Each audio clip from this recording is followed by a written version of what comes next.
Graham, of course, has been reelected several different times. What will it take for you to beat Lindsey Graham in South Carolina? Yeah, Roland, I tell people this whole red state, blue state stuff is an excuse. I mean, think about Maryland, think about Massachusetts, think about Maine. Those are quote unquote blue states, but what do they have in common? They have Republican governors. So the Republicans don't cede anything to us, so why the hell should we cede anything to them? We are going to fight, and we're going to give Lindsey Graham the fight of his life because we're going to start talking to the people. We can spend all day talking about Lindsey, but Lindsey is just part of the problem. These people in South Carolina are going through something on a day-to-day basis. I was just in Denmark, South Carolina this weekend, handing out just bottles, hundreds of bottles of water to people because the government, the local town, had been putting chemicals in the water for 10 years. Chemicals that the EPA said that they shouldn't have put in there. And so do you think Lindsey stepped into that town? Did he make a phone call? Did he go there? It's a predominantly African-American little town. He didn't. He didn't lift a finger. So these folks need someone who will go in and fight for them. And that's what I want to do. That's who I am. That's what I've done my entire life. And that's what I'll do as the United States Senator. You also have a guy. You also have a guy right now who we have video of him talking about impeachment, talking about high crimes and misdemeanors. Now he's saying that Democrats led a rectal exam of Donald Trump and that Mueller should move on and so should we. I mean, did he kind of forget what he had to say? Does he have dementia? Does he have Alzheimer's? Well, Roland, I don't know if you've seen my video. We kind of highlight some of the back and forth between what I call Lindsey 1.0 and Lindsey 2.0. And the Lindsey 2.0 is in essence a overpaid a golf caddy. I mean, this is a guy who will say any and everything because he believes that he needs to touch the emperor's robe in order to have power. The sad part is that he doesn't use any of that power to benefit the people of South Carolina. Again, it's going to be a huge race. You got to raise a lot of money. You got to go across that particular state. I'll ask you this. I asked Bernie Sanders a question. This is the last question. Are you going to go look broke white folks in the eye in South Carolina and say, your education is bad, your health care is bad? Why are you going to vote for a guy who wants to get rid of the very health care that's actually saving your life? Yeah, I am. And you know what I'm going to do, Roland? So in South Carolina, 4 rural hospitals have closed. And it's because the Republicans refuse to allow Medicaid expansion. Lindsey Graham has his healthcare bill, Graham Cassidy, that he made up in the barbershop with Rick Santorum somewhere in Washington, D.C. But what this means in these communities is that if you have complications with diabetes, you have a stroke, or you have a heart attack, doesn't matter if you're black, white, Latino, doesn't matter if you voted for Donald Trump or you voted for Hillary Clinton. It's a matter of life and death. And so in the cause of it is the Republicans who refuse to allow this healthcare to happen in these communities. I'm going to fight tooth and nail, and I'm going to educate the people of South Carolina, because that has not happened here in well over a decade, about what these guys are doing on a day-to-day basis to take their taxpayer dollars and give it to other states. All right, folks. J.B. Harrison, good luck. We appreciate it, and look forward to having you back. I appreciate you. All right, thanks so much. Thank you, man.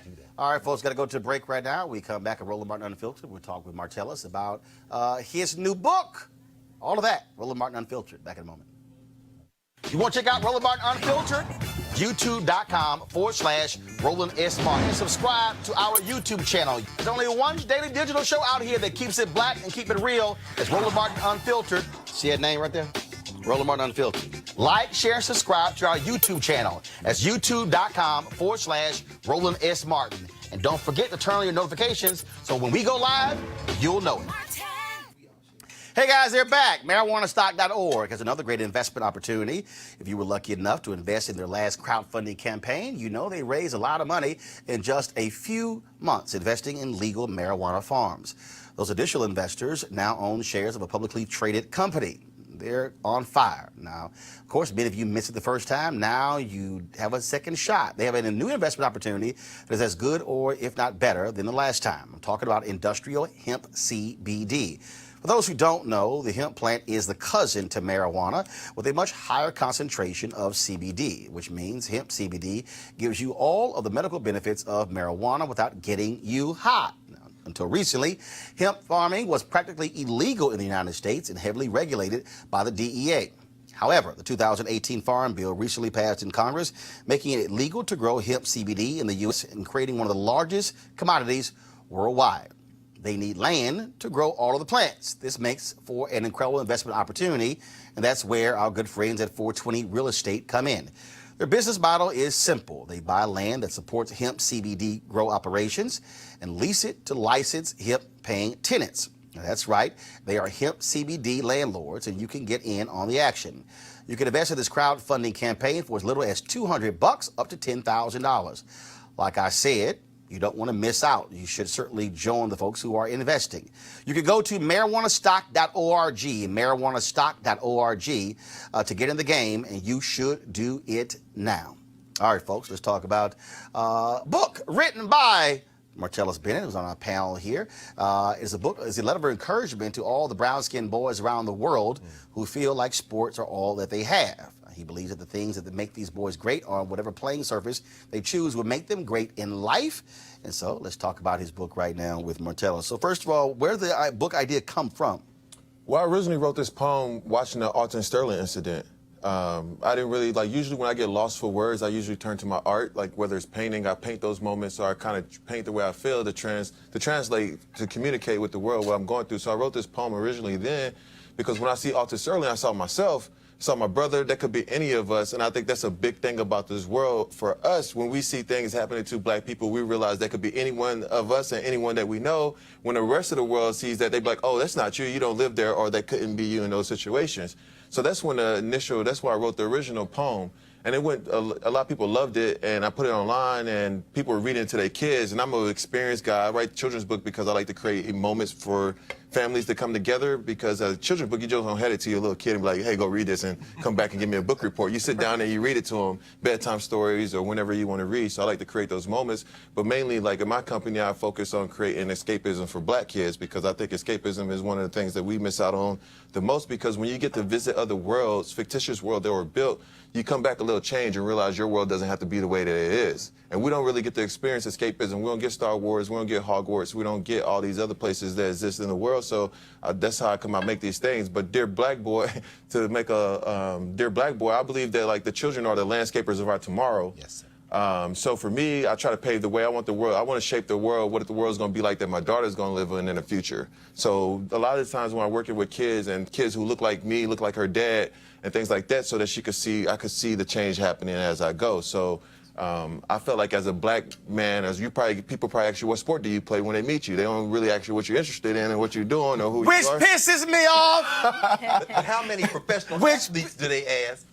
So what else are you into? Are you into painting and writing? When last time somebody asked you about your painting, brother, your art? No one ever asked me about those things, really, because I never saw myself as an athlete. I saw myself as a creative who had athletic ability, right? So I get mad when someone refers to me as a former NFL player, because I've done stuff for Disney. I've been on Forbes 30 Under 30. I've been Adweek's top 100 creators in the world. I've did TED Talks. There's so many other things that I'm a former of that you could mention that has nothing to do with the sport. And I feel like they value the black boy as an athlete in the world. So the black boy starts to see value in himself by the way they perform on the field. But what I try to get them to understand is that currency of athleticism is only valuable on the court, on a field. But once that game is over, being able to jump high does not matter in the tech industry. Being able to run fast does not matter in the hospital. Well, it does kind of matter in the hospital, because you can run to patients faster. But you got to be able to do something once you get there. Yeah, so for me, that value in the world, the world is more beautiful when the black boy dreams. And a black boy deserves the space to dream the dreams that they want to dream. No longer should we have to feel like they have to roll them a ball and say good luck. Right? Everything is on the table. Everything is an option. Every opportunity exists for you. And it's hard because you don't see yourself represented in these different fields. Like we talk about politics. No black kid think they could run in all these things. We tried to break in. There's so many firsts happening for black people, and we've been in this just as long as everyone else. Still first in 2019. Yes. Does it? So I'll throw this out. Okay. So how long has the book been out? This book has been out since I released it March March 27th. March 27th. I think. No, that's when I retired. How many? but when you retire, you talked about the company that you wanted to create and things that you're doing. How many mainstream TV networks have you been on? I've been on a lot. Yeah. Have you been on MSNBC? I was on there with, is that where Al Sharpton is on? Yeah. Yeah, I was on there the other CNN? day.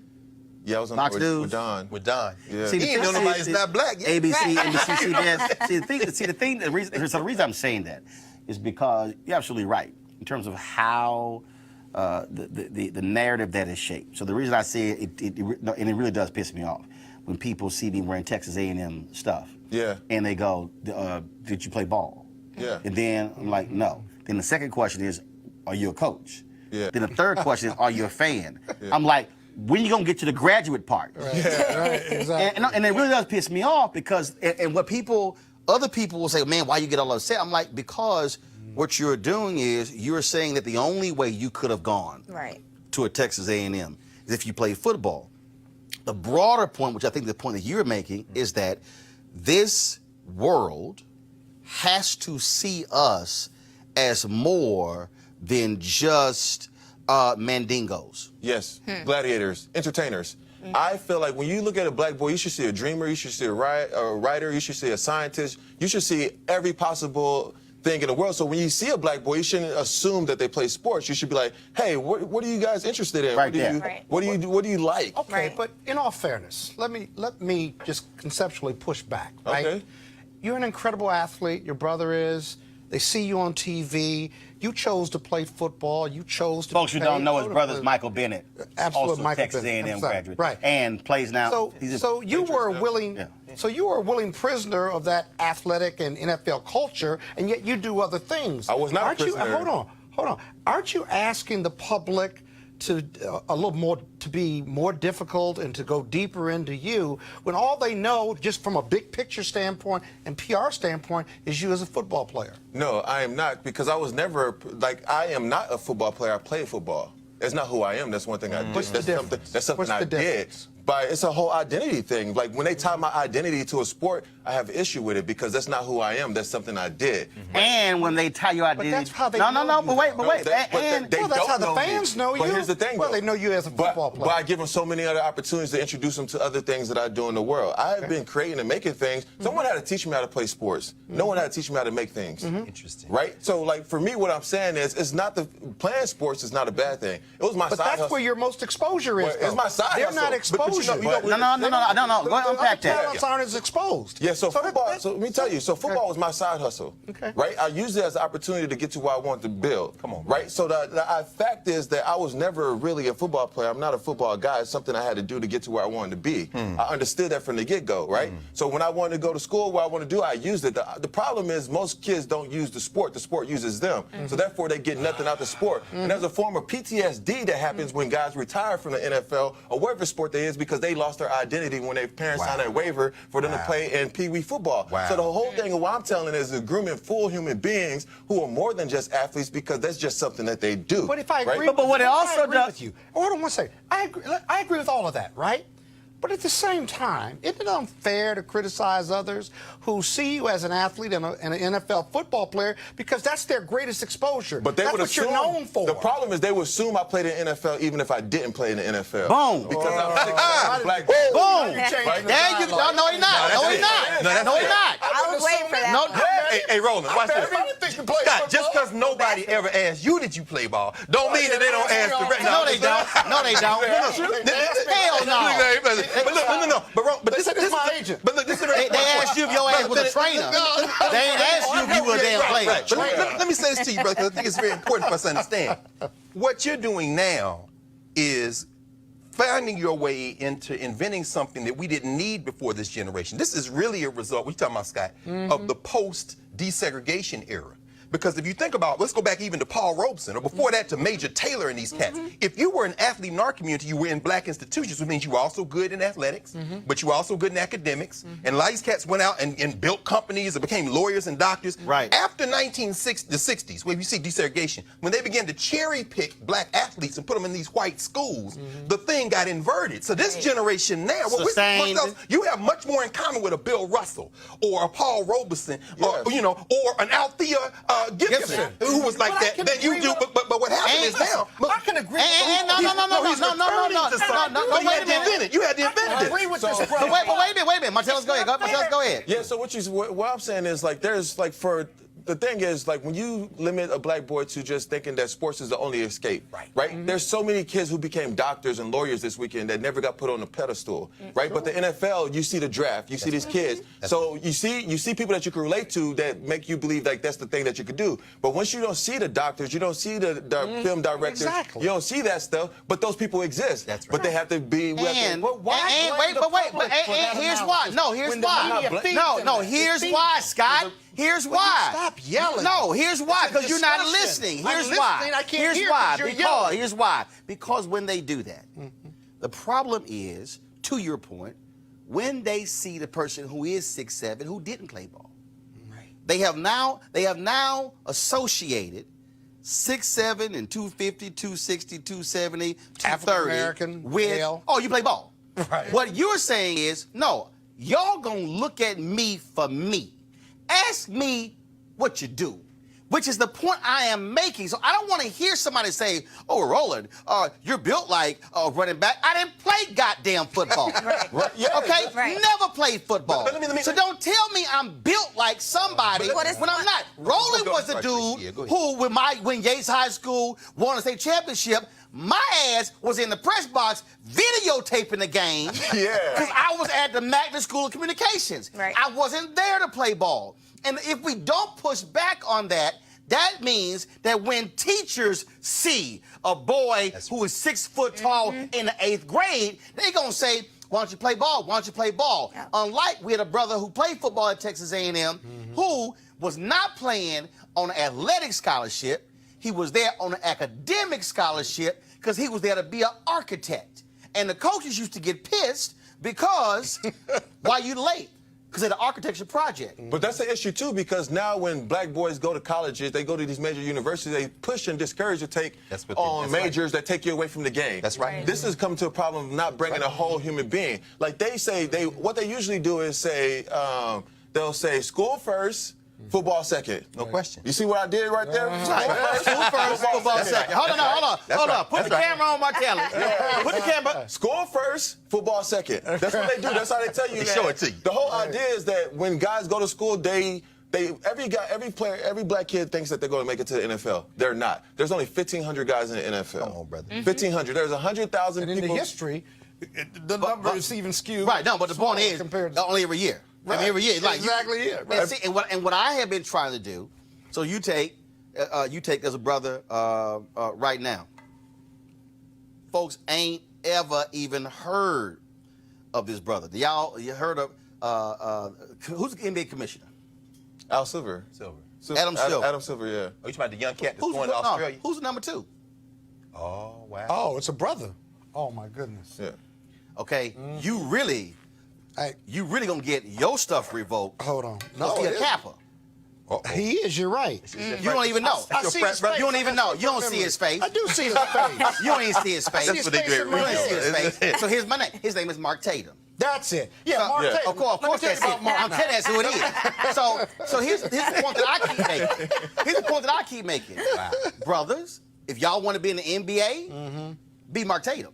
Oh, no question. That's a possibility. The whole thing Right, is... but Teresa, if I never see a Mark Tatum, Right. and I only see LeBron, and I only see Steph, well then I'm gonna be LeBron and Steph. Versus Mark Tatum gonna be there for about 30 years, and he gonna make a hell of a whole lot of money, and maybe and commissioner. he ain't bounced one basketball.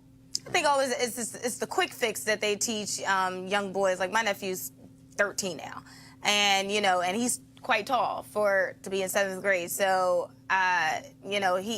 he goes to all white school, and mostly they was like, hey, you should probably go play basketball or football, right? And the guy gets both, and he gets straight A's. And I said, but then I remember one time he pulled out his phone in class, and it was just, oh, let's just sound the alarm. We might have a problem here. So which is it? So now he might have a behavior problem because Here's the thing. When I came out of high school, I was the #1 basketball player and the #1 football player in Texas. I was in the NBA draft in high school. I was an honor roll student. one of the smartest kids in the school. The thing is, what happens is when you have a kid lean on that sports, there has to be this intersection where it's okay to be intellectual and athletic. Right. But now when you athletic, they push you away from being intellectual and try to groom you to be the athlete because it's the number one way that we think of escaping. And that's right. And then they cut off any information about the ones that do what you do, which is a maroon. You run out and do this other thing. Two quick examples. I had a lot of these young people at Ohio State when I was teaching out there as a graduate student. Robert Smith went to medical school. Right. You can't believe how the Ohio State football, they went ballistic. This guy is a baby. What are you doing? Went nuts. And retired early. That's right. From the Minnesota Vikings, That's and they were right. mad as hell. Mad as hell. And he said, I like my brain. That's exactly right. That's what it come down to. But at a young age, you don't really worry about your brain. No. Right? I'm gonna get paid millions of dollars. The money. But money. When you start having a family and you have other people to care about, then you be like, oh shit, maybe I should be. My wife and my daughter deserves a functional husband, right? Like in the long term of things. So. Well, let me ask you last question. How you influence the others around you. Because the other example I was going to give is the sister. Hold on. Oh, Scott, you want a question now, but you the one telling me you got to leave at 7 o'clock. Well, 7:03. I'm letting it See? go. I'm trying to help you out. Now you want to ask the The question. only other example I was going to give. Okay, hold on. Greg, That's what I'm saying. wait. That's why you gotta go. Greg, Dominating. It's my turn. he sits right next to him. The only other example I want to give. Greg, go. It's my turn. Claudrina Harold, who's the chair of history at the University of Virginia right now. She was an all-Atlantic 10 basketball player at Temple University. So my students when I was there. She influenced the other young women on that ball team to take academics seriously. She got a PhD, she's teaching at Virginia. What has been your experience in the locker rooms with these other brothers who look at you and say, yo, man, maybe I need to, you got something for me to read? Or, I mean, do you see this? Like a David West in the NBA. Oh, David West, for sure, my man, David West. Here's the thing is, the one thing I learned about the NFL and players who come into the league is a gap of information, right? They come into a league and they don't study, they don't pick up books, so when they go back into the real world, they have the level of education has grown so far and they left behind on what they knew in 2010, they retired in 2016, then it's like all there. So like I hand a guy a book, they won't read it.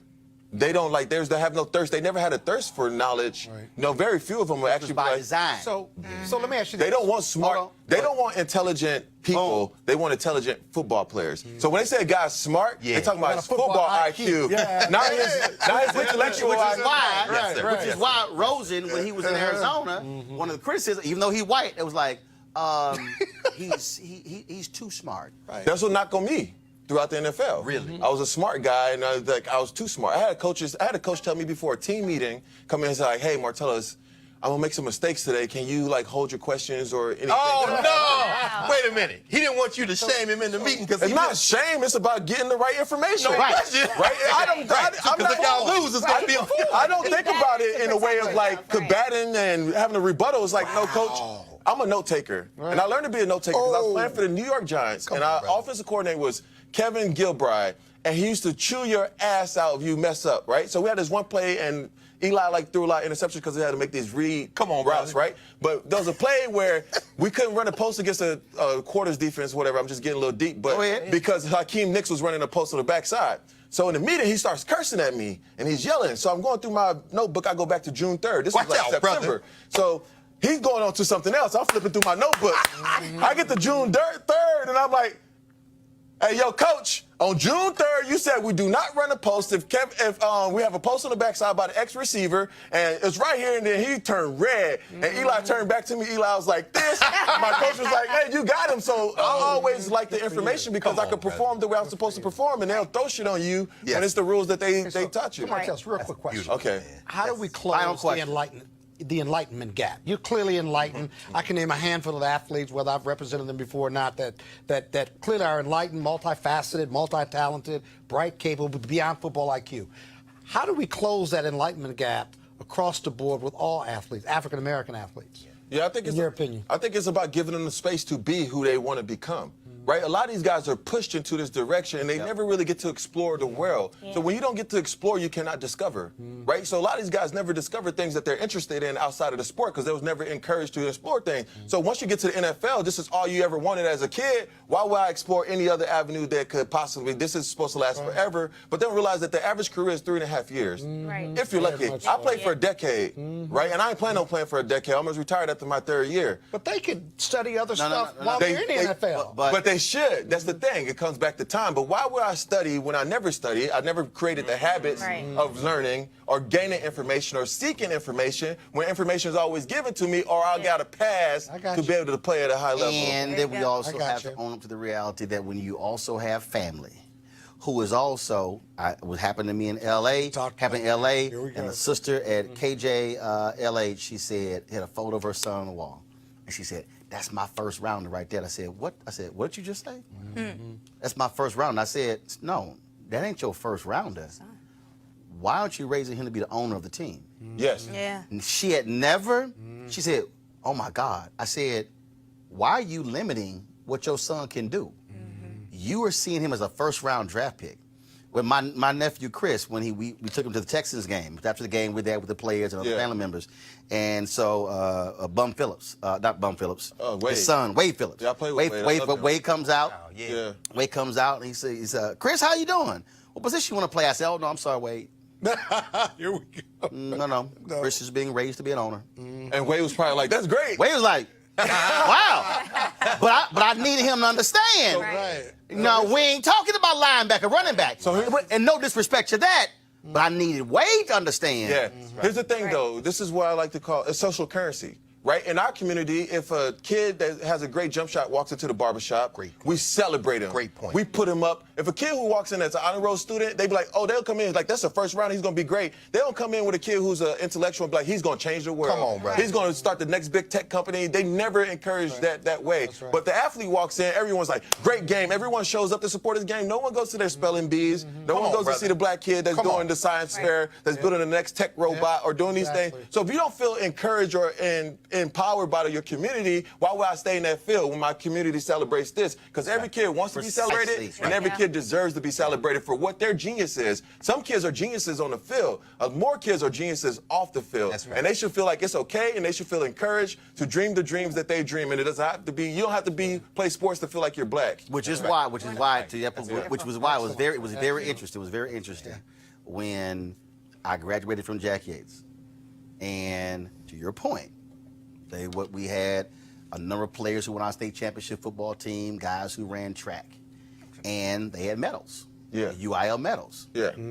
But with graduation, I was in School of Communications. Yes, sir. I had 10 medals.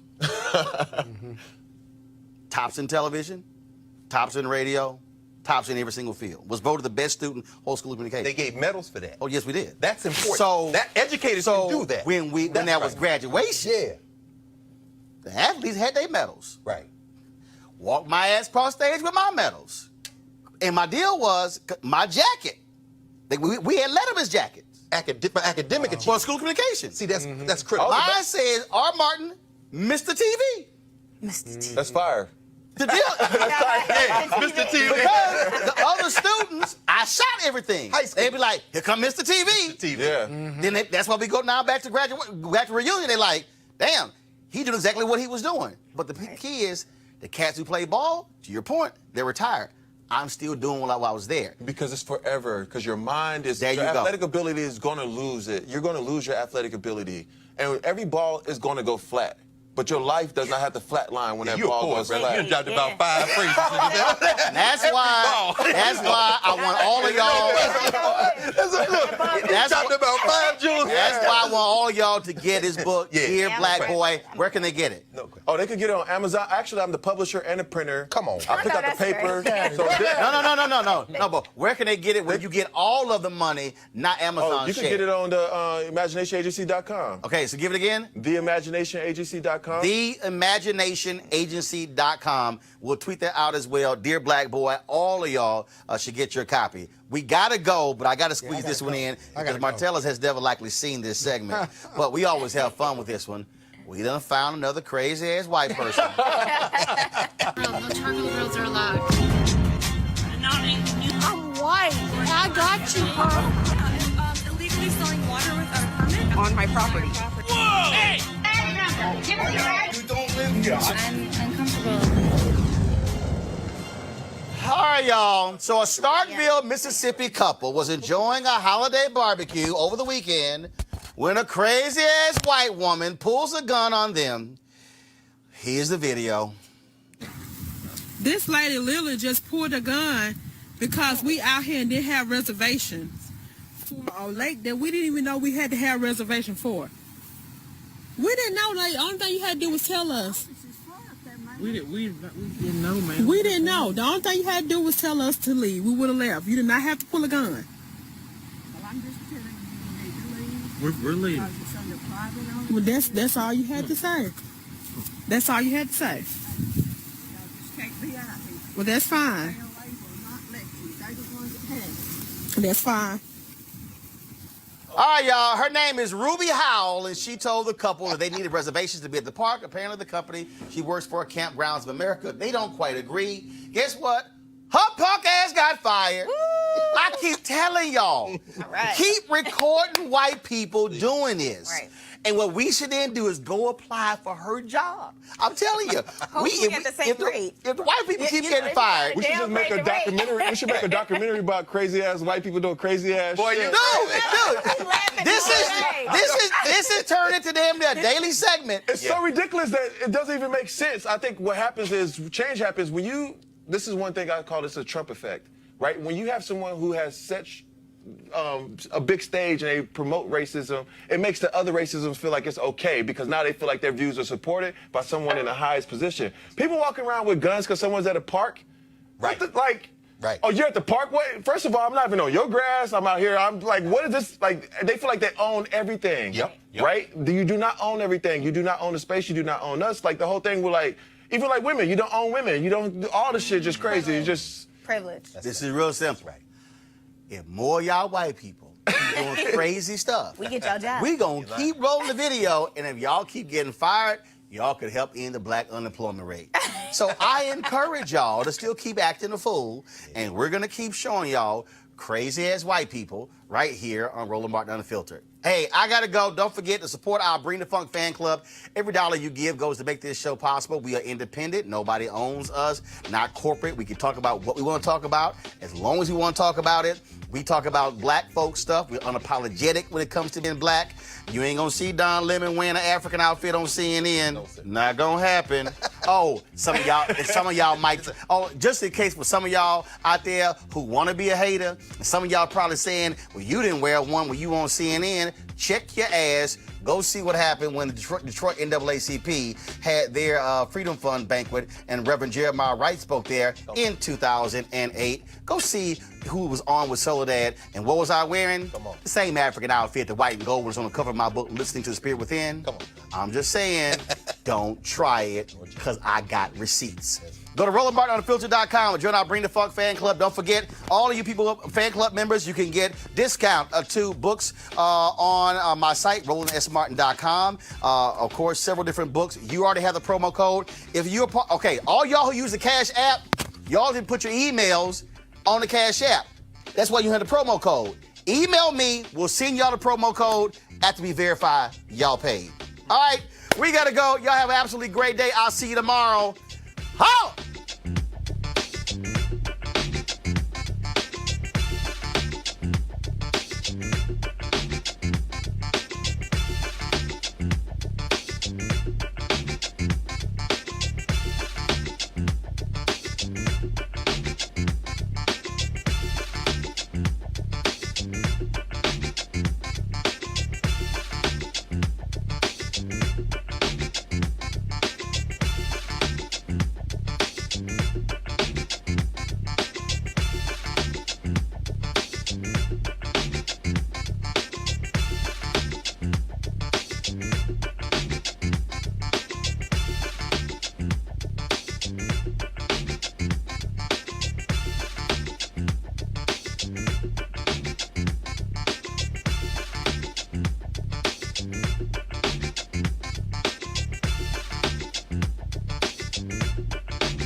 You want to check out Roland Martin Unfiltered? YouTube.com/Roland S. Martin. And subscribe to our YouTube channel. There's only one daily digital show out here that keeps it black and keep it real. It's Roland Martin Unfiltered. See that name right there? Roland Martin Unfiltered. Like, share, and subscribe to our YouTube channel. That's YouTube.com/Roland S. Martin. And don't forget to turn on your notifications so when we go live, you'll know it. Hey fam, want to check out Roland Martin Unfiltered? The blackest show on all of digital, cable, and broadcast. Check out our audio podcast. There's only one daily digital show out here that keeps it black and keep it real. It's Roland Martin Unfiltered. Press play. You want to support Roland Martin Unfiltered? Be sure to join our Bring the Funk fan club. Every dollar that you give to us supports our daily digital show. There's only one daily digital show out here that keeps it black and keep it real. It's Roland Martin Unfiltered. Support the Roland Martin Unfiltered daily digital show by going to RolandMartinUnfiltered.com. Our goal is to get 20,000 of our fans contributing $50 each for the whole year. You can make this possible. RolandMartinUnfiltered.com.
You want to check out Roland Martin Unfiltered?